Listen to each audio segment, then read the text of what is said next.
पुणे जिल्ह्याच्या शिरूर तालुक्यातील Maharashtra enviro power लिमिटेडच्या केमिकलयुक्त पाण्याने परिसराच्या 7 गावातील जनजीवन धोक्यात आलंय। पंचनामे सादर केल्यानंतरही शासनाकडून कोणतीही कारवाई अद्याप झालेली नाही। पाहुयात एक खास रिपोर्ट। रांजणगाव एमआयडीसी मधील महाराष्ट्र एन्व्हायरो पॉवर लिमिटेड कंपनीमधून बाहेर पडणारे हे रसायनयुक्त पाणी उघड्यावर सोडलं जात असल्याने आजूबाजूच्या 7 गावातील शेती, जनावरं आणि मानवी जीवनावर परिणाम होऊ लागलाय।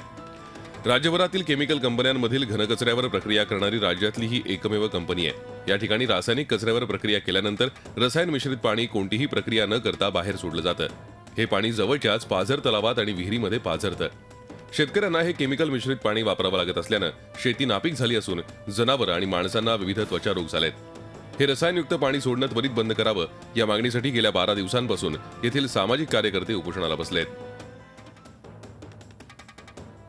7 गावांचं पिण्याचं पाणी या कंपनीने या ठिकाणी खराब केलेलं आहे आणि जवळच या ठिकाणी शिरूर नगरपालिका आहे। अगदी त्या नगरपालिकेच्या पाण्याच्या स्रोतामध्ये पाणी मिसळलेलं आहे। पूर आणि निमगाव भोगी या शिवार उभे आपण आता, त्यामुळे आता या ठिकाणी दोन्ही गावातील पूर्ण क्षेत्र बाधित झाले।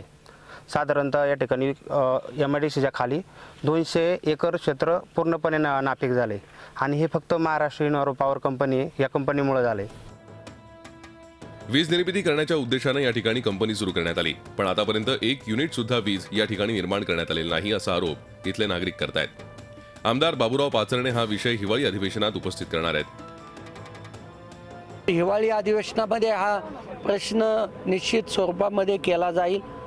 तारांकित प्रश्न देण्याची वेळ आमची संपली असली तरी लक्षवेधी आम्ही त्या ठिकाणी उपस्थित करून सरकारचं लक्ष या गंभीर प्रश्नावर वेधण्याचं काम करू।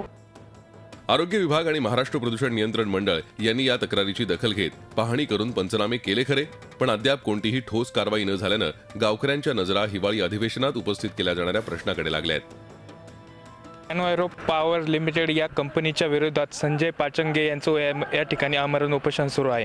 गेली अनेक दिवसापासून या ठिकाणी पाण्याचे अनेक प्रश्न गंभीर असताना देखील ही कंपनी मात्र याबाबत निर्धास्त राहिलेली आहे। कंपनीला याबाबत विचारले असता कंपनी मात्र याबाबत कुठलेही उत्तर द्यायला तयार नाही। नक्कीच या कंपनीचे यामध्ये काहीतरी साटेलोट ठेवून नक्कीच प्रदूषणाचा मोठा प्रश्न या कंपनीमार्फत घडत असल्याचा संशय येथील ग्रामस्थ व्यक्त करत आहे। Saideep Dhobe, Zee media, Ranjangaon, Pune. Zee 24 तास रहा एक पाऊल पुढे।